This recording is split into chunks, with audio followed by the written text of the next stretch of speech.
नमस्कार दोस्तों। आज की जो घटना आप लोगों को सुनाने जा रही हूँ सच में आपको हैरान कर देगी। इसलिए आप लोगों से हाथ जोड़कर रिक्वेस्ट है, शुरू से लेकर अंत तक जरूर देखना दोस्तों। एक सरकारी स्कूल में बच्चे पढ़ रहे थे। धीमी धीमी बारिश की बूंदें जमीन पर बरस रही थी। तभी स्कूल में एक जिला कलेक्टर की गाड़ी सायरन देते हुए आकर रुकती है। उस सायरन की आवाज को सुनकर स्कूल में उपस्थित सभी स्टाफ और बच्चे हैरान हो जाते हैं कि इतने बड़े अधिकारी आज इस सरकार गाड़ी स्कूल में क्यों आए हैं। उसके बाद गाड़ी से जिला कलेक्टर उतरते हैं और डायरेक्ट प्रिंसिपल के ऑफिस में चले जाते हैं। ऑफिस में पहुंचकर वह एक टीचर के बारे में जानकारी लेते हैं जिनका नाम शीतल होता है। शीतल सर के बारे में जैसे ही वह जिला कलेक्टर जानकारी लेते हैं तो प्रिंसिपल भी हैरान रह जाते हैं कि इतने बड़े अधिकारी को एक मामूली से टीचर में इतना इंटरेस्ट क्यों हो रहा है। तो वह उनसे पूछ ही लेते हैं कि आपको उनसे क्या काम है। तो जिला कलेक्टर साहब कहते हैं कि मुझे उनके कुछ पैसे लौटाने हैं, इसलिए मैं उनके बारे में जानकारी कर रहा हूँ। तो प्रिंसिपल बताते हैं कि वह तो यहाँ से काफी समय पहले ही रिटायर होकर जा चुके हैं। अब वह यहाँ पढ़ाने के लिए नहीं आते हैं, लेकिन मैं आपको उनका एड्रेस निकाल कर दे देता हूँ। आप उनसे घर जाकर मुलाकात कर सकते हो। इसके बाद कलेक्टर साहब कहते हैं कि ठीक है, आप जल्दी से उनका एड्रेस मुझे दे दो। तो यह बात सुनने के बाद प्रिंसिपल सर और भी ज्यादा उत्सुक हो जाते हैं, यह जानने के लिए कि आखिर इतना बड़ा अधिकारी एक टीचर से मिलने के लिए इतना बेचैन क्यों है।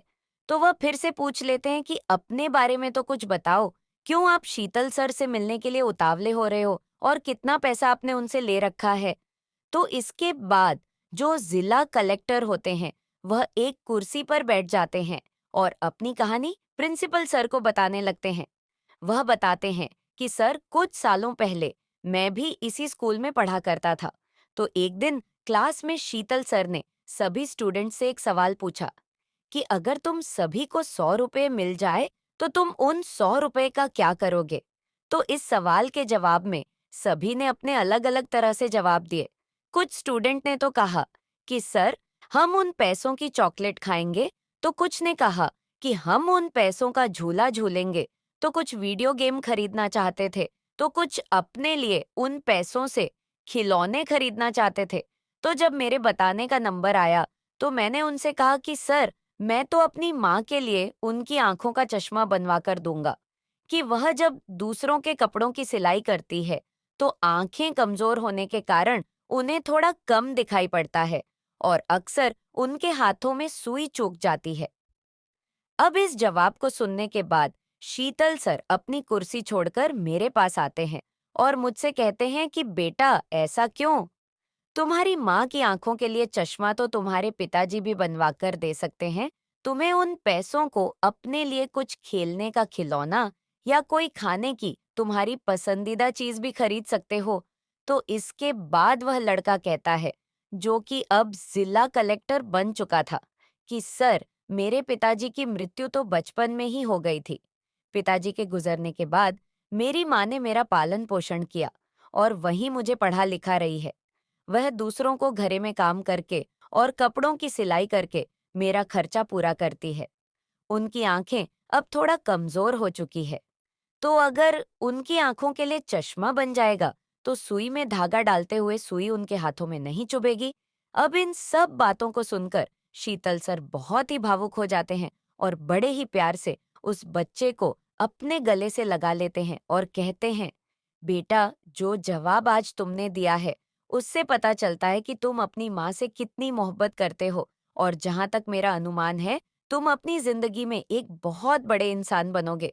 उसके बाद शीतल सर उस बच्चे को रुपए 200 देने की बजाय रुपए 100 देते हुए कहते हैं कि बेटा, ये रुपए 100 तो मैं तुम्हें अपने वादे के अनुसार दे रहा हूँ और यह जो रुपए 100 मैं तुम्हें एक्स्ट्रा दे रहा हूँ, इनको भी अपने पास रखो। जब तुम्हारे पास पैसे हो जाएंगे तो मुझे लौटा देना। इसके बाद कलेक्टर साहब बताते हैं कि उस दिन के बाद शीतल सर ने मेरी कई बार मदद की थी जब स्कूल में फ्री की ड्रेस मिला कर थी और मुझे फ्री में पढ़ने की किताबें भी दिला दिया करते थे। कभी कभी मुझे पहनने के लिए जूते भी दिला दिया करते थे उनके बहुत ही एहसान है मुझ पर। मेरी कामयाबी के पीछे उनका बहुत बड़ा योगदान रहा है और इसी वजह से मैं आज उनसे मिलने के लिए आया हूँ उनके पैसों को लौटाने के लिए आया हूँ। अब इस बात को प्रिंसिपल भी सुनते हैं तो वह भी भावुक हो जाते हैं और इधर इस बात को सुनाते हुए कलेक्टर बाबू भी रोने लगते हैं। इसके बाद प्रिंसिपल सर स्कूल के पुराने रजिस्टर में से शीतल सर का एड्रेस निकालकर कलेक्टर साहब को दे देते हैं। उसके बाद कलेक्टर डॉक्टर साहब अपनी सरकारी गाड़ी में बैठकर उस दिए गए एड्रेस पर जाने लगते हैं। थोड़ी देर का सफर तय करने के बाद वो उस एड्रेस पर पहुंच जाते हैं। वहां जाकर पता चलता है कि वो तो यहाँ से अपना घर भेजकर किसी दूसरे शहर में शिफ्ट हो गए हैं। पास पड़ोस वालों से जानकारी की तो वर्तमान उनका एड्रेस भी मिल जाता है। उसके बाद कलेक्टर साहब उस शहर के लिए निकल जाते हैं। थोड़ी देर के बाद वो उस शहर में भी पहुंच जाते हैं और बताए हुए एड्रेस के मुताबिक एक घर का दरवाजा खटखटाते हैं तो अंदर से एक लड़का बाहर आकर बोलता है, जी बताइए आपको किससे मिलना था। उसके बाद कलेक्टर साहब कहते हैं कि मुझे शीतल सर से मुलाकात करनी थी। क्या शीतल सर का घर यही है? अब इस बात को सुनकर शीतल सर का लड़का हैरान हो जाता है। वह सोचने लगता है कि आखिर इन्हें पिताजी से ऐसा क्या काम है, क्योंकि शीतल सर का लड़का बिल्कुल भी अच्छे स्वभाव है, भाव का नहीं होता है। उसने अपने पिताजी को घर से निकालकर एक वृद्धा आश्रम में छोड़ दिया था। वह खुद अपनी पत्नियों और बच्चों के साथ इस घर में रहता था, लेकिन अपने पिताजी को एक वृद्ध आश्रम में छोड़ रखा था। करीब 3-4 सालों से वह अपने पिताजी से मिला भी नहीं था। उसे कोई खबर नहीं थी कि पिताजी अब कैसे हैं, जिंदा भी है या नहीं। तो वह पूछता है, आपको बाबूजी से क्यों मिलना है, क्या काम है? तो कलेक्टर साहब कहते हैं कि मुझे उनके कुछ पेड़ लौटाने हैं और इसी सिलसिले में मैं उनसे मिलना चाहता हूँ। तो पैसों की बात सुनकर उसके दिल में लालच आ जाता है। वह कहता है कि जो कुछ भी पैसे हैं आप मुझे दे दीजिए, मैं उन पैसों को उन्हें दे दूंगा। मैं उनका इकलौता बेटा हूँ। लेकिन कलेक्टर साहब उसकी कोई बात नहीं सुनते और जिद करते हैं कि मुझे सच सच बताओ, वह फिलहाल रहते कहाँ हैं। तो फिर शीतल सर का बेटा सच्चाई को उगल देता है कि उसने अपने पिता को एक वृद्ध आश्रम में छोड़ रखा है। अब कलेक्टर साहब उनके नालायक बेटी से वृद्ध आश्रम का पता पूछते हैं और तुरंत वृद्ध आश्रम पहुंच जाते हैं। वहां पहुंचकर वो आश्रम के मैनेजर से बातचीत करके शीतल सर के बारे में पूछताछ करते हैं और उन्हें शीतल सर के कमरे का नंबर पता चल जाता है। कलेक्टर साहब अपने सिक्योरिटी गार्ड को वहीं रोककर खुद अकेले ही उस कमरे में जाते हैं। वहां जाकर देखते हैं कि शीतल सर कमरे में एक बेड पर लेटे हुए हैं। उन्हें देखकर ही लग रहा था कि वह कितना बीमार और कमजोर हो गए हैं। उनके पास जाकर कलेक्टर साहब उनके पैरों को छूते हैं तो शीतल सर कहते हैं कि बेटा कौन हो तुम, मैंने तुम्हें पहचाना नहीं, यहाँ मुझसे मिलने क्यों आए हो? इतना कहते हुए बिस्तर से उठकर बैठ जाते हैं। तो कलेक्टर साहब कहते हैं कि सर मेरा नाम अनमोल है और मैं एक समय था जब मैं आपके पास सरकारी स्कूल में पढ़ा करता था तो शीतल सर अपने दिमाग पर थोड़ा जोर डालते हैं। उनकी याददाश्त अब थोड़ी कमजोर हो चुके थे, लेकिन वह उसे पहचान जाते हैं कि यह वही लड़का है जिसको मैंने 200 रुपए दिए थे इसकी माँ की आंखों का चश्मा बनवाने के लिए। तो वह एकदम से कहते हैं कि अच्छा बेटा, तुम वही अनमोल हो जिसको मैंने एक बार 200 रुपए दिए थे चश्मा बनवाने के लिए। तो इस पर अनमोल कहता है कि हाँ सर, मैं वही लड़का हूँ जिसको आपने 200 रुपए दिए थे और कहा था कि इनमें से 100 रुपए का चश्मा बनवा लेना और 100 रुपए अपने पास रखना। जब तुम्हारे पास पैसे होंगे तो मुझे लौटा देना। आपने कई दफा मेरी इसी तरह से सहायता की थी और मैं आज आपके उन्हीं पैसों को लौटाने के लिए आया हूँ। अब इस बात को शीतल सर सुनते हैं तो उनकी आंखें नम हो जाती हैं और आंखों से आंसुओं की लड़ी टपकने लगती है। शीतल सर को रोता देख अनमोल थोड़ा सा हैरान रह जाता है तो वह उनसे पूछता है कि सर आप ऐसे क्यों रो रहे हो? उसके बाद शीतल सर अपनी आप बीती अपनी पूरी कहानी कलेक्टर अनमोल को बताने लगा है। वो बताते हैं कि बेटा, उस समय मैंने तुम्हें सिर्फ 200 रुपए दिए थे, जो कि तुम्हें आज इतने समय के बाद भी याद है, और एक मेरी अपनी सगी औलाद है जिसका मैंने पालन पोषण कर बड़ा किया। अपने पिता होने का फर्ज मैंने बखूबी निभाया, लेकिन फिर भी उससे मेरी कोई कदर ना हो सकी। वह मेरी भावनाओं के साथ खेलता रहा और मुझे यहाँ वृद्ध आश्रम छोड़कर चला गया। और एक तुम भी किसी माँ के बेटे हो जिसको मैंने पैसे दिए थे, तो जो तुम आज उन पैसों को लौटाने के लिए यहाँ आए हो। अब अनमोल उनके आंसुओं को साफ करते हुए उन्हें दिलासा देता है, तो शीतल सर अनमोल से उसका हालचाल लेते हैं और पूछते हैं कि बेटा अब तुम करते क्या हो। तो अनमोल बताता है कि सर मैंने आगे भी अपनी पढ़ाई को जारी रखा और मेहनत मजदूरी करके अपनी फीस को जमा करता रहा, खूब लगन के साथ पढ़ाई की और आज एक जिला कलेक्टर बन गया हूँ। अब शीतल सर ये बात सुनते हैं तो अनमोल की पीठ थपथपाते हुए कहते हैं कि शाबाश बेटा, तुमने बहुत अच्छा काम किया जो अपनी पढ़ाई को जारी रखा और एक कामयाब इंसान बन गए। अब इसके बाद दोनों बहुत देर तक बात करते हुए वहीं बैठे रहते हैं। बातचीत खत्म करने के बाद जो अनमोल होता है वो शीतल सर से कहता है कि सर अब आप अपना सभी सामान बैग में पैक कर लीजिए और मेरे साथ चलिए। इस बात को सुनकर शीतल सर अचंभे में पड़ जाते हैं। वो पूछते हैं कि बेटा अनमोल, तुम मुझे यहाँ वृद्ध आश्रम से कहाँ लेकर जाना चाहते हो? तो कलेक्टर साहब कहते हैं कि कहीं नहीं सर, आपको एक अच्छी जगह लेकर जा रहा हूँ जहाँ आपको होना चाहिए था। उसके बाद अनमोल वृद्ध आश्रम के मैनेजर से बात करके उन्हें वहां से लेकर अपनी गाड़ी में बैठाता है और सीधा अपने घर की तरफ को चल देता है। घर पहुंचता है तो दोस्तों, कलेक्टर साहब का बहुत ही बड़ा एक घर होता है। घर के अंदर उनके दो बच्चे रहते थे। जैसे ही उनकी गाड़ी सायरन देते हुए गेट के घर के बाहर आती है, तो दोनों बच्चे बाहर भागते हुए आते हैं कि पापा आ गए, पापा आ गए। इसके बाद अनमोल अपनी गाड़ी से उतरता है और साथ में ही शीतल सर को भी गाड़ी से उतार लेता है और कहता है कि आज के बाद सर आपका यही अपना घर है।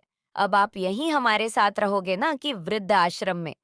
अब जैसे ही शीतल सर अनमोल के मुंह से इतनी बड़ी बात सुनते हैं तो हैरान रह जाते हैं और बहुत ज्यादा वह भावुक हो जाते हैं।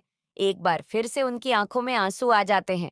फिर कलेक्टर साहब उन्हें अपने गले से लगा लेते हैं और चुप कराते हैं। इतने में ही अनमोल की माँ और पत्नी भी बाहर आ जाती है। उसके बाद यह सब लोग शीतल सर को अपने साथ घर के अंदर ले जाते हैं। अनमोल उन्हें अच्छे से नहलाता है और नए कपड़े पहनाकर उन्हें बहुत बढ़िया से अपने घर में रखता है। कलेक्टर साहब की माँ और उनकी पत्नी को शीतल सर के बारे में सब कुछ मालूम था कि कभी को इन्होंने हमारे बेटे की पढ़ाई में बहुत मदद की थी और माँ का चश्मा बनवाने के लिए भी 100 रुपये दिए थे। हर तरह से उन्होंने अनमोल की सहायता की हुई थी, तो इसलिए माँ और पत्नी भी उनका बहुत मान सम्मान करती है। कलेक्टर साहब सैतल सर की बहुत अच्छे से देखभाल करते हैं। 1 मिनट दोस्तों, वीडियो को लाइक और चैनल को सब्सक्राइब जरूर कर लीजिए ताकि मेरा हौसला बढ़ता रहे। दोस्तों, उनके दोनों बच्चे उनके साथ खूब मौज मस्ती के साथ खेलते थे और धीरे धीरे उनका स्वास्थ्य भी अच्छा हो जाता है क्योंकि सभी लोगों ने उन्हें बहुत प्यार और मान सम्मान दिया। अब जब सर कभी अकेले में बैठकर अपने बेटे के बारे में सोचते और फिर इस बेटे के बारे में सोचते जिसको केवल कभी 100 रुपये देकर मदद की थी और आज उसने उन पैसों की कीमत को कुछ ऐसे अदा किया, जब भी वो इन सब बातों के बारे में सोचते तो उनकी आंखें भर आते थे। लेकिन कलेक्टर साहब ने उन्हें कभी से भी ऐसी कोई बात महसूस नहीं होने दी। समय ऐसे ही बीतता गया। अब जो शीतल सर का लड़का होता है वह जिस जॉब को करता था उसमें कुछ धांधली करने की वजह से उस पर केस दर्ज हो जाता है और उसे इस बात का भी पता था कि उसके पिताजी अब वृद्ध आश्रम में नहीं रहते बल्कि एक कलेक्टर के घर में रहते हैं। वह अपने बचाव के लिए सीधा कलेक्टर साहब के घर पर पहुंचता है। वहां पहुंचने के बाद बाहर गार्ड से कहता है कि इस घर में मेरे एक बूढ़े पिताजी रहते हैं, मुझे उनसे मुलाकात करनी है। उसके बाद सिक्योरिटी गार्ड कहता है कि आप 2 मिनट बाहर ही खड़े रहिए, मैं अंदर बात करके आता हूँ। अंदर जाकर वह गार्ड शीतल सर से कहता है कि सार एक नौजवान लड़का आया है जो खुद को आपका बेटा बता रहा है और आपसे मिलना चाहता है। तो वह सिक्योरिटी गार्ड से कहते हैं कि तुम उससे जाकर कह दो मेरा कोई बेटा नहीं है, मेरा बेटा तो बहुत समय पहले ही मर चुका है। मेरा वह बेटा मेरे लिए उसी दिन मर गया था, जिस दिन वह मुझे वृद्ध आश्रम छोड़कर गया था। मेरे लाख मना करने पर मेरी कोई बात नहीं सुनी थी, मेरी भावनाओं का खिलवाड़ किया था। अब सिक्योरिटी गार्ड बाहर आता है और उनके बेटे से ऐसा ही बोल देता है। अब उनका बेटा यह सब बातें सुनता है तो बहुत ही शर्मिंदा हो जाता है, लेकिन वह फिर भी कोशिश करता है कि किसी भी तरह से अपने पिताजी से मिलना चाहिए। इसलिए वह बाहर ही खड़ा होकर अपने पिताजी को आवाजें लगाने लगता है। कहता है कि पिताजी मेरी बात को सुनिए, मैं आपका बेटा यहाँ बाहर खड़ा हुआ हूँ। इसके बाद शीतल सर बाहर आते हैं और आकर कहते हैं कि कौन सा बेटा और किसका बेटा? मेरा बेटा तो मेरे लिए उसी दिन मर चुका था, जिस दिन वह मुझे अकेले विरुद्ध आश्रम छोड़ गया था। मैंने तुमसे कितनी ही मिन्नतें की थी कि बेटा मेरे साथ ऐसा बर्ताव मत करो, लेकिन तुमने मेरी एक ना सुनी थी, तो फिर तुम आज क्यों यहाँ चले आए हो? तो उनका बेटा कहता है कि पिताजी, मैं एक केस में बुरी तरह से फंस चुका हूँ। पुलिस मेरे पीछे पड़ी है, मुझे सलाखों के पीछे डाल देगी। सिर्फ एक आप ही ऐसे व्यक्ति हैं जो मेरी जान बचा सकते हैं। आप कलेक्टर साहब से बोलकर मुझे इस केस से बाहर निकलवा दीजिए। लेकिन शीतल सर कहते हैं कि यह तेरे बुरे कर्मों की सजा है जो आज तुझे भगवान ने दे दी है। इसमें हमारा कोई दोष नहीं है। जो तुमने बोया था, आज तुम्हें वो काटना ही पड़ेगा। इतना बोलकर शीतल सर गार्ड से कहते हैं, इसे यहाँ से धक्का मारकर बाहर निकाल दो। ऐसे मुजरिम को अपनी दहलीज पर भी ना रोको। इसके बाद वह वहां से चला जाता है। तो शाम में कलेक्टर साहब घर लौटते हैं तो उन्हें भी सारी बातों का पता चलता है कि आज शीतल सर का बेटा उनसे मिलने के लिए यहाँ आया था और उन्होंने उसे यहाँ से धिक्कारते हुए भगा दिया था। कलेक्टर साहब को तो पहले ही पता था कि उनका बेटा अच्छा इंसान नहीं है, इसलिए वह इस केस में कोई दिलचस्पी नहीं लेते और बात को ऐसे ही जाने देते हैं। इस सब के बाद शीतल सर अपने शिष्य के साथ ही खुशी खुशी अपना जीवन व्यतीत कर देते हैं। तो दोस्तों, ये थी आज की कहानी, जिस कहानी में एक टीचर ने अपने स्टूडेंट को 100 रुपए देकर उसकी सहायता की और उन 100 रुपए का बदला उस लड़के ने बड़े ही बेहतरीन तरीके से अदा किया। आप क्या कहना चाहोगे इस कहानी के बारे में? आप लोग हमें कमेंट बॉक्स में जरूर बताना। दोस्तों, चैनल को लाइक और सब्सक्राइब जरूर करें। मिलते हैं अगली वीडियो में। तब तक के लिए जय हिंद, जय भारत।